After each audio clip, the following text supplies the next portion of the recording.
Hi, welcome to Crisco's Corner. Proud to live in the greatest country in the world. Unfiltered opinions, no PC discussion here. Agree, disagree, hate it, love it, it's all good. Sit back and enjoy some unfiltered commentary. We discuss politics, culture, interviews, and more. Your comments are always welcome. Please help the channel by hitting that subscribe button. Doesn't cost a thing. And as always, thanks for your support.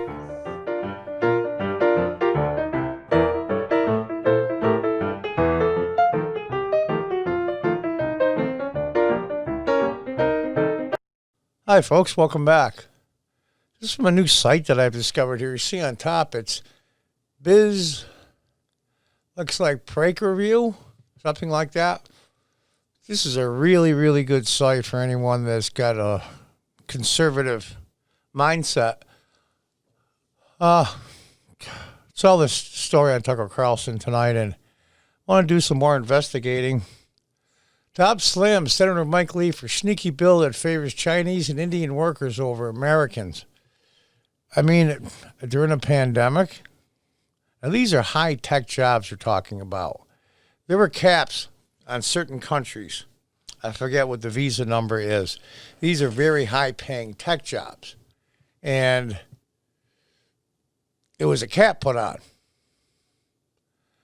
A cap, I forget what it was per country, but a cap nonetheless, because the incentive, of course, is to hire American workers. Now, I'm incredibly disappointed. I can't even tell you how disappointed. Senator Mike Lee tried to get legislation passed on per-country caps that would benefit China and India, but was blocked in the U.S. Senate. This is Mike Lee. I mean, you're supposed to be conservative people. The Utah Republican tried to get the Fairness for High-Skilled Immigrations Act passed in the Senate Thursday, but was blocked by GOP Senator David Perdue of Georgia. If passed, the bill would have eliminated per-country caps on employment-based green cards, which is something that would have benefited immigrants from India and China who have long been seeking such a change. Fox Business host Lou Dobbs slammed the nonsense.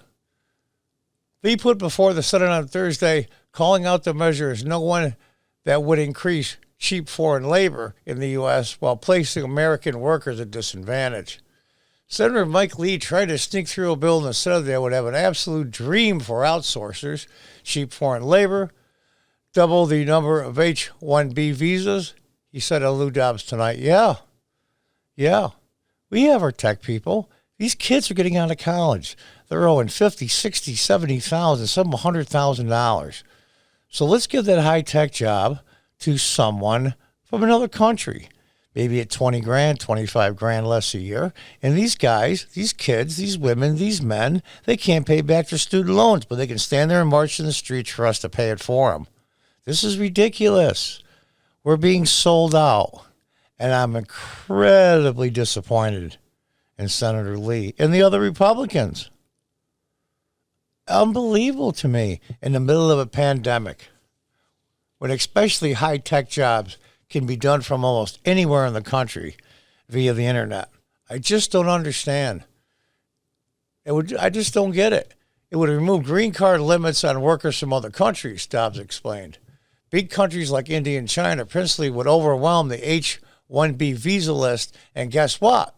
They will be taking American jobs at lower pay, historically 27% lower than previous prevailing wages in the United States for American labor, replaced by H-1B visas. That's just terrific, Doc's quip.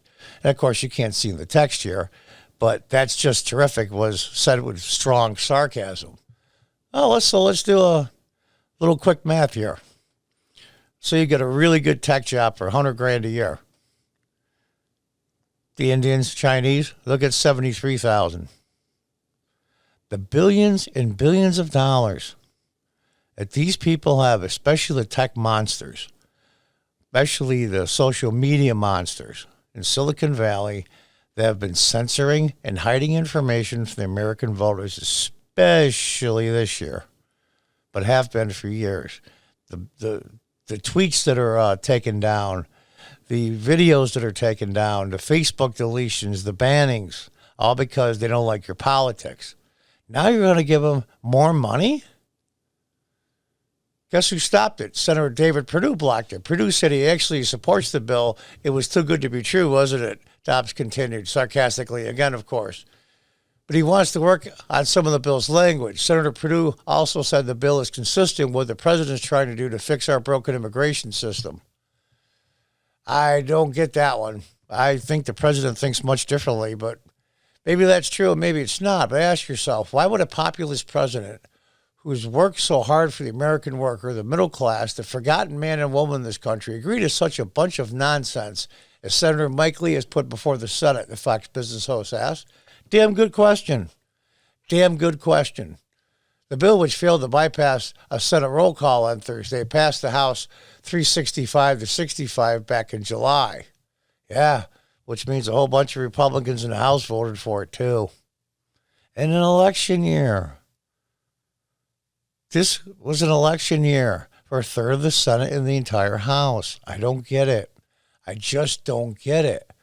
Lee, who co-sponsored the measure with California Democrat Senator Kamala Harris, well, that should have raised red flags right there. She is literally the most liberal, left-leaning senator in the U.S. Senate. And believe me, that's a pretty high bar to go over compared to some of the other nut bar liberals they have there. Argued in his floor speech that under the current per-country cap system, immigrants from larger countries are only eligible to receive the same number of green cards annually as immigrants from smaller countries.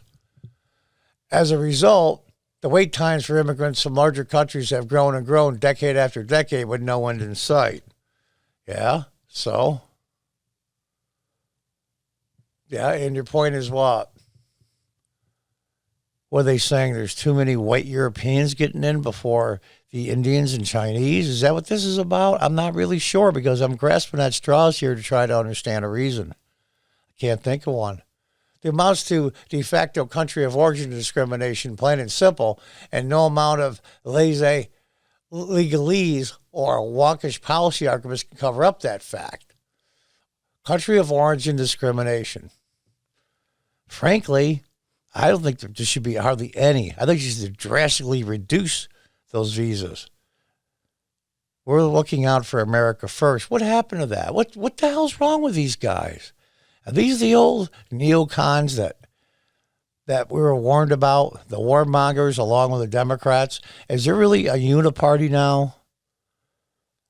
I was a Democrat my whole life, a local elected official here in upstate New York, and switched to Republican in 2013. I don't want to believe it's a uniparty. I really don't. But seeing this, though, it actually broke my heart. Lee continued, adding that the system is irredeemably flawed because it is incompatible with the goals that our employment-based visa system is meant to advance. The bill is not a comprehensive immigration reform. It's not even close to being that. And that is, in fact, why this bill is something we can actually get done now, the Utah congressman said. But the green card giveaway reveals a troubling background, which also heavily benefits America's largest tech companies. According to Breitbart News, at stake is a massive giveaway for employment-based green cards for big tech, including those who have contributed directly to Lee, like Google, Alphabet Inc. Those of you that are wondering, Alphabet owns Google, and Amazon. Lee's S-386 will ensure outsourcing firms such as Cognizant and Infosys as well as great tech giant conglomerates like Amazon and Facebook have a green card system where only foreign workers on H-1B visas are able to obtain employment green cards by creating a backlog of 78 years for all foreign nationals. Temporary foreign visa workers would reap the rewards as well as be the recipients of employment-based green cards which corporations can use to import the immigrants to replace American workers. Indian nationals will obtain more than 90% of all employment-based green cards for at least a decade, Breitbart reported, noting how giant tech corporations have contributed hundreds of thousands of dollars to Lee. He has amassed more than $33,000 from Microsoft, 18,400 from Google, 12,500. Where do they get these 400 and 500? Well, they just round the damn numbers off. From Jeff Bezos' Amazon, who, by the way, gets billions from us, is cheap shipping that's subsidized by the taxpayer, i.e. the United States Postal Service. $12,000 from Oracle, $11,000 from Zuckerberg's Facebook. I'd be embarrassed to take 5 cents from Zuckerberg. And nearly $11,000 from the Koch-owned Koch Agronomic Services, according to Breitbart. Microsoft, Google, Amazon, Facebook, Oracle, all the companies have pressed Congress to pass Lee's bill. What do you think? Do you think? Unbelievable. This is a really good site, so I'm going to show this here. You can stop the video now. They're looking for some money for the site. I gave $10, to be honest with you. And this is a site that I looked at, and it's a very, very good site. I'm very impressed. They're very conservative, and they don't mince words. They don't mince words at all. So unless there's something hidden that nobody knows about, Senator Lee, I'm disappointed in you. I really am. Maybe the swamp is too deep. Too deep and too tough to get through. That's why it looks like Trump's not going to make it. It's just amazing to me. If the roles are reversed and Biden got all that screw job with all those tens of millions of unsolicited ballots, that's the one thing the Democrats do as a rule when they see an attack coming, is they do band together. Now, after the war is over, they argue with themselves, but that's a different issue. But you guys, you wouldn't accept Trump. A third of you, almost half of you, wouldn't accept him for the first 2 or 3 years. And it's a shame. It's an absolute shame what happened. Whether you hate Trump's guts or do you think he's the greatest thing since sliced bread, or somewhere in between. A president like that only comes around once every century, maybe twice a century. Forget the man. How about the policies? And now look who we have. We have Uncle Joe sitting on the rocking chair in Petticoat Junction, for those of you old enough to remember that. Well, God knows what Kamala Harris is capable of if she gets in control. And pray like hell that things work out in January in Georgia, which, by the way, Senator Perdue's from. They just wanted to change some of the language. If they're saying like a country like India is allowed the same amount as a country like, say, Ghana. All right, they might have a point.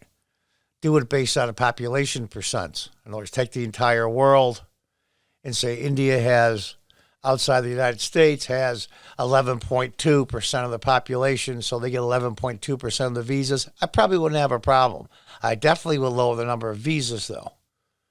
We need to train our own people. We need to pay our own way. These kids getting out of college, first of all, they're brainwashed. Second of all, they're being overcharged dramatically and getting killed. And then God knows how long they pay back their student loans. It's a sin, which goes to administration and professors that preach hate to the United States. And they sit back and collect $150,000 a year in their pension when they're in their late 50s still. And free medical, by the way, until they die. All paid for by the taxpayer, the vast majority of it. So Senator Lee, those of you out there, look up on the internet. Just pick out as many senators as you can. I'll try to look up a link and try to put in the description. I'm absolutely appalled, absolutely appalled. So there isn't enough high-tech employees. Well, that's the problem of education system in this country. Don't give these silicone monsters one more dime. But we'll have to see how it works out. Anyway, folks, until next time, goodbye and good luck.